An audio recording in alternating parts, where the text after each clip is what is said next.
en train de travailler, Eva?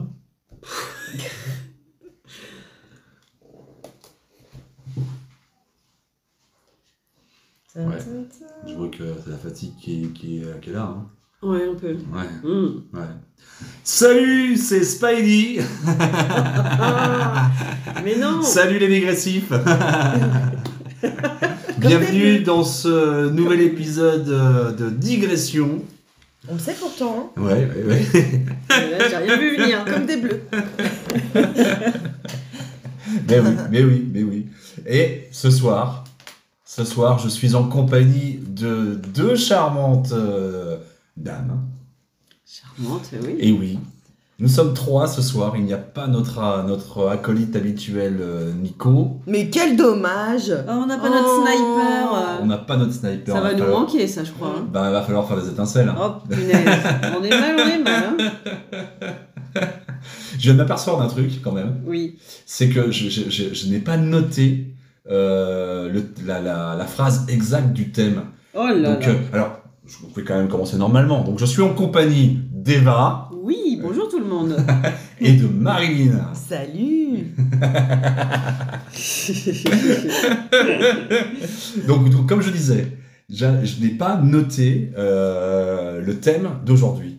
Eh ben, je vais te le dire peut-être. Allez. Le thème d'aujourd'hui, est-ce que le Covid ne nous a pas fait du bien finalement? Ah, bonne question, moi, je trouve. On n'en a pas assez parlé. Ça fait longtemps qu'on en parle plus. C'est vrai. Ça fait longtemps qu'on n'en parle plus. On est un peu nostalgique. Pas du tout. Nostalgique dans quel sens, Marilyn? Non, c'était une grosse vanne. Hein. Non, mais vas-y, T'es pas nostalgique du comment ça... Des informations qui tournent autour du Covid, non. Ouais. Non, je suis pas du tout nostalgique. Ouais. Des interventions du président de la République, des interventions de tous ces pseudo-journalistes. Tu n'aimes pas entendre « Nous sommes en guerre » ? Oh, c'était parfait. Ah, celle-ci, elle était chouette. J'ai tellement aimé. si, c'est... Oh là là. Et ouais. Non. Alors, je vous interdis de dire du mal du président de la République, s'il vous plaît. Hein. Respectons cet homme qui aura quand même tout fait pour la France. On dit pas du mal, on dit juste qu'il a peut-être pas choisi les bons mots, c'est tout. Mais on peut dire que c'est un connard, non? C'est pas... Non, on peut ça pas. sera coupé au D'accord. montage. Bah écoutez, liberté d'expression, excusez-moi. Oui, d'accord, très Ouais. bien. Donc, qu'est-ce qui vous a manqué? Enfin, comment vous avez trouvé ce moment Covid?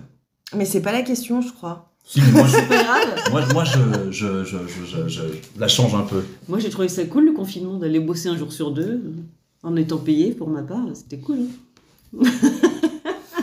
Bah disons qu'on n'était pas dans les Premier mêmes bon point. situations. Bon. Non. C'est vrai que moi j'étais en recherche d'emploi et mon conjoint de l'époque travaillait. Et il m'arrivait d'avoir des petits pincements, tu vois, où j'arrivais pas à le laisser partir, où je me disais, mais peut-être qu'il va mourir.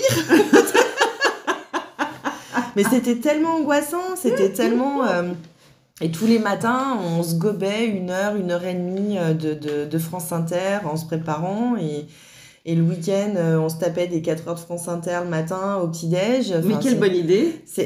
Alors, c'était pas Hanouna et toute la clique et BFM TV, etc. On choisissait un peu nos infos, mais il n'empêche que on avait l'impression de bien vivre cette phase-là parce qu'on était à la campagne, parce que malgré tout, confinement, non, je veux dire, Oui. on se déplaçait, on allait voir les chevaux, on promenait le chien, on allait voir nos potes. Mais c'est une bonne remarque que tu fais là, parce que c'est vrai qu'il y a ceux qui étaient en ville Et oui. et ceux qui étaient à la campagne. Ah oui. Ah oui, mais je crois qu'on n'a pas vécu du tout le même confinement. Hein. Ah mais complètement. Ceux qui étaient dans les zones urbaines, en appartement, moi je pense... Ça devait être très très compliqué. Puis on t'imagines s'est bien fait chier des fois. Hein. Télétravailler avec tes enfants à la maison. Donc toi, Eva, t'étais le rat des villes. Ouais, c'est ça. Et je pensais à des collègues rats des champs, hein, qui pouvaient avoir des piscines, enfin des jardins, des potagers, enfin des choses avec lesquelles ils pouvaient s'occuper facilement. Et donc être dehors en plein air, je me suis dit, waouh, pour eux c'était cool quoi finalement. Ouais. Se retrouver comme ça, enfermé dans son immeuble, sans pouvoir sortir, si ce n'est pour promener le chien. Bah, et puis surtout quand t'as pas de chien, tu te dis putain, je vais mettre les enfants en laisse, ça va être chiant. Je vais avoir des regards du coin de l'œil un peu bizarres, quoi. Enfin bon, oui, effectivement, malgré tout, moi qui étais à la campagne à l'époque, je pensais que je vivais plutôt bien le truc, alors qu'en fait, non. J'étais pleine d'angoisse et c'est après coup, quand on a pu ressortir et que les choses se sont à peu près tassées, je me suis dit non, mais en fait, ça m'a tapé sur le système là. Enfin, On a quand même eu une période où la planète était plutôt contente. Hein, si on regarde les infos, etc., enfin ce que vous a annoncé, ça a été une période où pendant tout le confinement, où finalement il y a eu moins de pollution. Ah oui, de ce côté-là, ah bah, c'est sûr, mais bon, il y a eu moins de pollution, mais plus de dépression. C'est vrai ? Enfin, pour ma part, j'ai pas été touchée, mais en tout cas, pendant le Covid et post-Covid, surtout, on sait qu'il y a des gens qui ont très très mal vécu la chose et qui je pense, ont encore du mal aujourd'hui à en sortir. Ouais. La preuve en est que des fois, tu as du mal à trouver un psychiatre ou un psychologue parce qu'ils sont surbookés, les mecs. Non, mais c'est la sélection naturelle, c'est ça qui vient dans le Covid. Alors, si on est complotiste, on peut se dire, c'est axé complètement personne faible, en fait, hein, nourrisson, personne plutôt vieillissante ou très fragile. On est dans le darwinisme, là. Hein, c'est clairement ça. Donc, sélection naturelle. Non, moi, je trouve ça très bien. Parfait. Ça prend pas en considération la connerie, mais bon. On se souviendra un jour. Est-ce qu'on n'aurait pas préféré... Alors qu'on n'est peut-être pas tous atteints peut-être de ce virus de la connerie quelquefois. Surtout qu'on est tous le contre quelqu'un, donc on serait peut-être morte. Voilà, c'est ça. C'est vrai que moi, des fois, j'aime bien faire du confinement chez moi, anti-con. Ça, je reste chez moi tout au long de l'année. Il faut pas qu'il y ait le président qui te le dise, quoi. Donc, on est d'accord. Oui. Ah, quand c'est choisi, la solitude choisie, c'est parfait. Oui. Ah bah oui. Ouais. Celle qui t'est imposée, c'est moins drôle, quoi. Manque de liberté. Bah ouais. Mais j'ai quand même... Pardon, ma biche. Non, mais vas-y. Non, vas-y. Bon. Je sais plus ce que je voulais dire. Du coup, bah ouais. C'est normal. Bon, alors, oui, manque de liberté, privation, mais soi-disant pour le bienfait collectif. Et oui. Quand même. Ah oui. Faut pas être égoïste. Oui. Les gestes barrières. Voilà. Mais oui, ça a été bon parce qu'on s'est rendu compte qu'il fallait se protéger soi, protéger les autres. Porter un masque. Ben oui. Enfin, quand il y en a. Quand il n'y en a pas, on se dit c'est pas grave, on n'en a pas besoin. Allez-y, baladez-vous tranquille. Oui, c'est vrai qu'il y a eu quelques petits couacs, en tout cas au début. Ah bah, comment veux-tu faire confiance après au gouvernement, aux autorités quand on dit ça, quoi. Ouais. C'est dommage pour eux, quoi. Là, pour le coup, ça leur a pas fait du bien, le Covid. Ouais. Moi, personnellement, j'étais aussi un peu comme toi, Marlene. J'étais dans une maison avec de l'herbe autour, un paysage magnifique. Donc, c'est vrai que le Covid, je l'ai plutôt bien vécu. Somme toute, proportion gardée. mais non, mais c'est vrai que c'était quand même assez agréable de se retrouver finalement, enfin, en tout cas pour ma part, hein, sur le moment T, de se retrouver un petit peu avec juste les gens sa famille. Quand on oui, a, oui. C'est pas tout le monde qui avait forcément sa famille sous le coude, parce qu'il y a beaucoup de gens qui ont été seuls. Mais en tout cas, pour ceux qui avaient cette chance d'avoir de l'espace vert autour d'eux, de voir leur famille. Alors ça a permis peut-être de resserrer les liens avec la maison. Je suis d'accord pour ça, parce que c'est vrai que quand t'as des enfants, t'as partagé beaucoup plus de moments avec eux. Bon, alors oui, il fallait faire les devoirs, etc., mais t'avais énormément de moments chouettes, quoi, tu vois, tu prenais le temps de discuter avec eux, de faire des jeux, enfin, il fallait trouver de toute façon des activités. On se concentre un peu sur l'essentiel, c'est-à-dire qu'on ne peut pas sortir pour aller consommer, et puis il n'y a plus de labeur. Alors très bien pour ceux qui aiment leur métier, et pour qui c'est un métier et pas un travail, mais effectivement, quand tu n'as pas 1 heure de route à te taper, des embouteillages, le stress du quotidien, les machins, les trucs, en fait, tu es vraiment sur l'essentiel de ta vie. Te nourrir, aimer les gens qui sont avec toi, profiter d'eux, partager. Et je crois que le Covid nous a quand même fait pas mal réfléchir sur notre condition. Il y a quand même pas mal de gens qui sont partis, notamment de Paris, qui sont un peu excentrés, qui ont aménagé leur vie différemment. Est-ce que c'est pour ça la question de ce soir, du coup ? Tu vois, je rebondis. Ouais. Parce que la question, c'était quoi déjà, Eva ? Rappelle-nous. Est-ce que le Covid ne nous a pas fait du bien, finalement ? Oui. Oui, ça a éliminé pas mal de vieux. Oui, mais alors, pour moi, personnellement, enfin, professionnellement, du coup, ça m'a pas fait du bien. Parce que... Ah merde, oui. Bah oui. Moi, si tu veux, je gère les successions et du coup, j'ai eu une tonne de boulot et on en a encore les suites, là. Et puis il aurait fallu plus de morts de vieux parce qu'on n'aurait peut-être pas eu des problèmes de retraite qu'on a en ce moment. Putain, les vieux, faites un effort, merde. Allez, les Chinois, allez, bouffez encore du pangolin, s'il vous plaît. On en a besoin. Donc, est-ce que vous regrettez, parce que c'est la question finalement, est-ce que vous regrettez cette période Covid ? Ah non, moi je la regrette pas.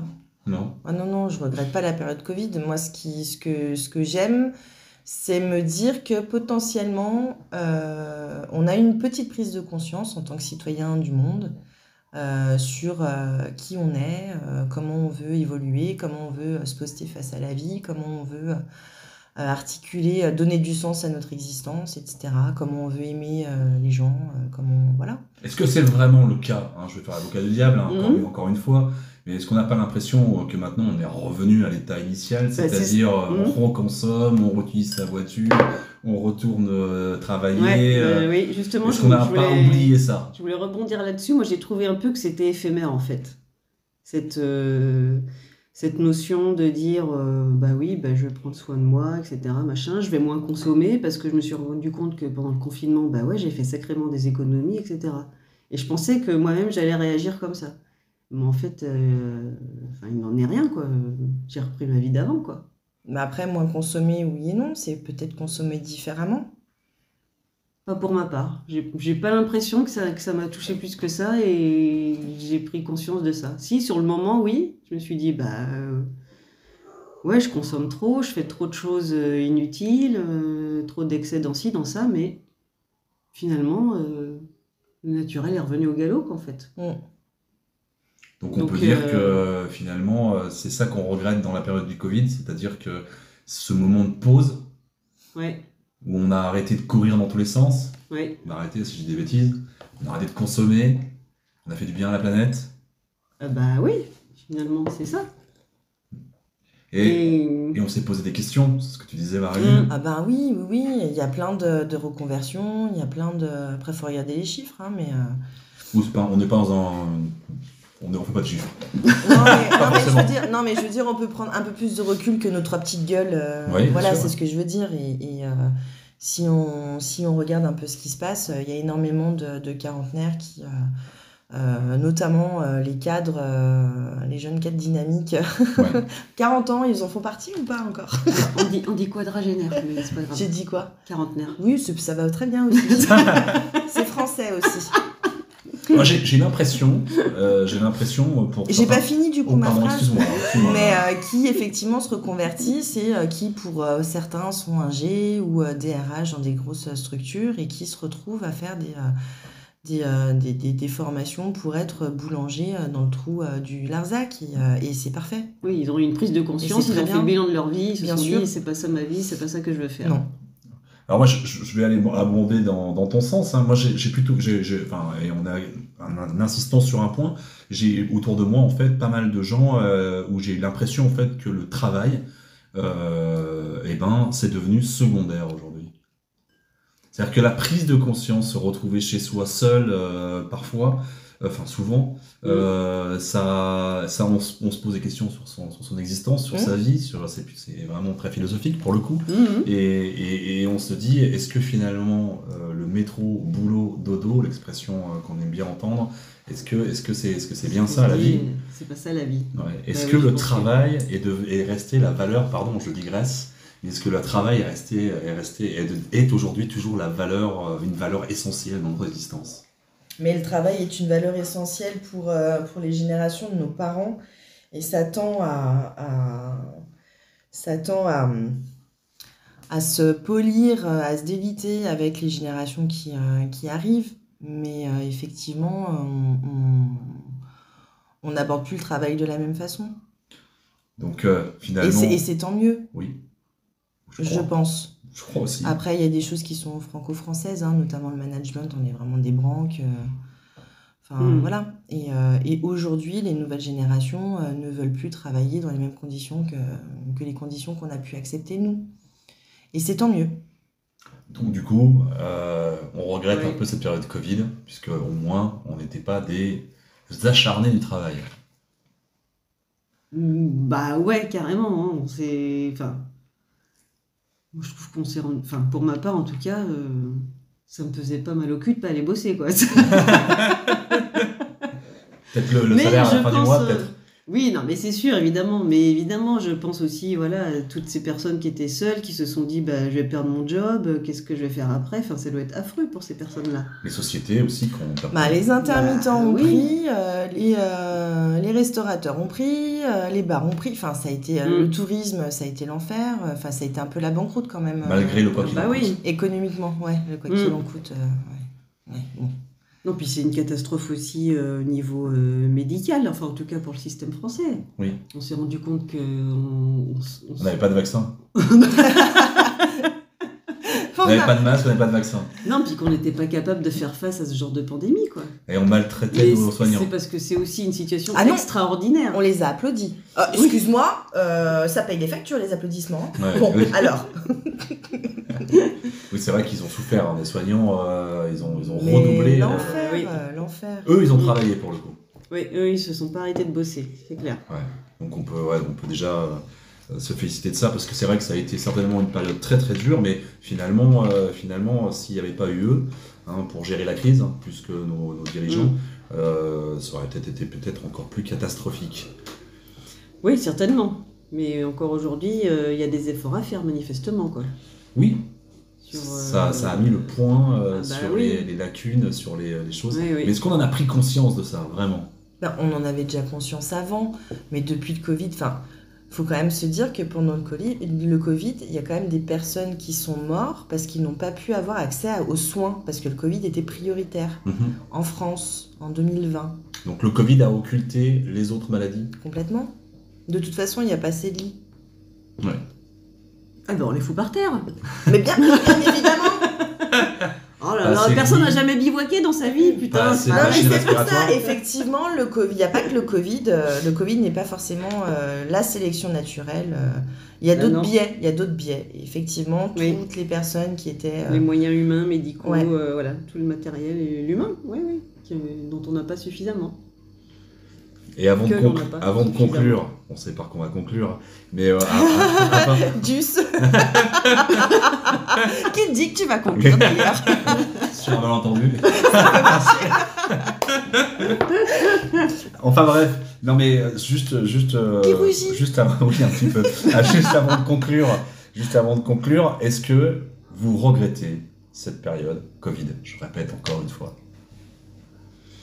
Mais en fait, si on devait synthétiser tout ce qu'on vient de dire jusqu'à présent, est-ce que vous regrettez cette période Covid? Moi, je regrette pas parce que ça m'a permis de prendre de la distance, d'avoir un peu plus conscience de 2-3 trucs, même si, j'ai jamais eu vraiment les yeux très très fermés, mais il n'empêche que je me reconvertis pour le coup, j'en fais partie. Et toi, Emma? Moi, je regrette le fait de pouvoir aller bosser tranquille, à vélo, sans personne sur la route. C'était vraiment le panard, quoi. D'entendre les petits oiseaux pendant que je travaillais. Non, ouais, ça, c'est des moments que je regrette, les moments de calme, en fait. En fait, quand t'es tout seul, c'est vrai que c'est vraiment le pied. Moi, je regrette pas. Franchement, j'aurais pas envie de retomber dans une période Covid. Moi, ce qui m'a beaucoup manqué, c'est les contacts, la chaleur, les copains, les soirées. Même si on a fait des apéros devant les ordinateurs. C'était compliqué. Bon, c'était quand même pas ça. La chaleur, au mois d'avril-mai, il faisait bon quand même. Souviens-toi. Oui, mais la chaleur humaine. Voilà. Moi, ça m'a manqué, moi. Ça me manque encore, parce qu'on est quand même soumis pas mal à ça depuis. Les gestes barrières sont toujours en vigueur. On n'a plus le droit de se faire on a moins le droit de se faire la bise. Parce que tu fais des câlins, toi, à ton boulot? Bah écoute, non. Voilà. Non, mais ça m'a manqué. On ne fait pas de câlins en boulot. Mais c'est vrai qu'on a l'impression qu'on peut plus se toucher. Bon, dans un sens, c'est bien, parce que moins on a des contacts, moins on est malade. Oui, mais plus on perd en immunité aussi. Oui. Si on ne transmet pas les virus, notre corps il n'est pas préparé à affronter les maladies. Oui, c'est vrai. Donc il y a toujours le pendant. Et les enfants? Oui. Les enfants, les petits. qui ont évolué en crèche à l'époque. Ils ont commencé à avoir des dysfonctionnements développement cognitif parce qu'ils ne voyaient plus le visage des personnes qui s'en occupaient. C'est quand même incroyable. Enfin... C'est vrai que la jeunesse, elle a pas mal souffert de cette période, en tout cas c'est ce qu'on en a raconté, surtout ceux qui avaient 20 ans à cette époque. Et qui n'ont pas pu faire leur soirée d'après-bac, par exemple, ou tout ce genre de choses-là. Quoi. Oh, ça va, ils en faisaient toutes les semaines, tous les jeudis, c'est bon. Pour nous faire suer pour une soirée post-bac. Hein. Non, mais pensons à tous ces élèves qui étaient en perdition, qui ont été en échec scolaire aussi. Oui. Tous ceux, les jeunes là, qui apprenaient, les plus jeunes, qui apprenaient à lire, à écrire. Il y aura certainement des répercussions. Puis, tous les parents qui ont laissé tomber parce qu'ils étaient peut-être pas bien eux-mêmes et qui avaient peut-être pas qui sont pas profs. Prof est un métier. Non, mais c'est compliqué, Donc oui, il y a eu d'énormes répercussions. Donc dans un sens, non, moi je regrette pas du tout cette période parce que c'était horrible en fait. Est-ce que tu aurais une petite citation, Eva ? J'en ai pioché une vite fait avant de commencer. On dit que la gentillesse est contagieuse. Je rêve d'une pandémie de bonté et de bonheur. Oh, c'est validé. Oui, appelez-moi Miss France.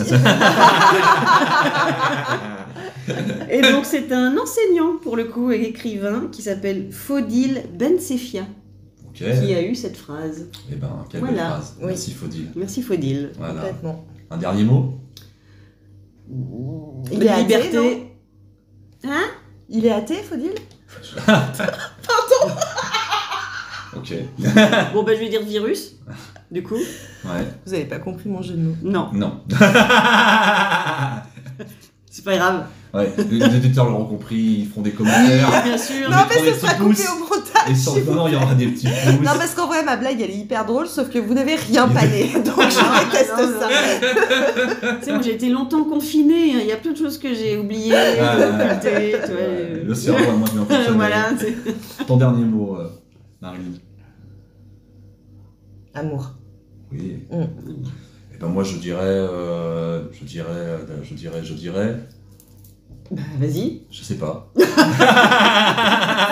Je suis séché. Non, parce que moi j'avais envie de dire aussi liberté, parce que c'est ça qui m'a le plus manqué, mais du coup je vais dire contact. Voilà. Et ben voilà. Pas mal. Je vais dire moteur. Ouais. Et ben voilà, c'était digression, je crois qu'on en a terminé là. Ouais. J'étais donc en compagnie d'Eva. Oui. De Marilyn. Oui. Et de Spidey. Et on embrasse bien fort Nico, on embrasse bien fort Marine et tous les auditeurs qui nous écoutent, tous les digressifs. À très très bientôt, à vendredi prochain. Commentez, abonnez-vous, appuyez sur le petit pouce. Bref, merci à vous, à très bientôt. Ciao. Bisous.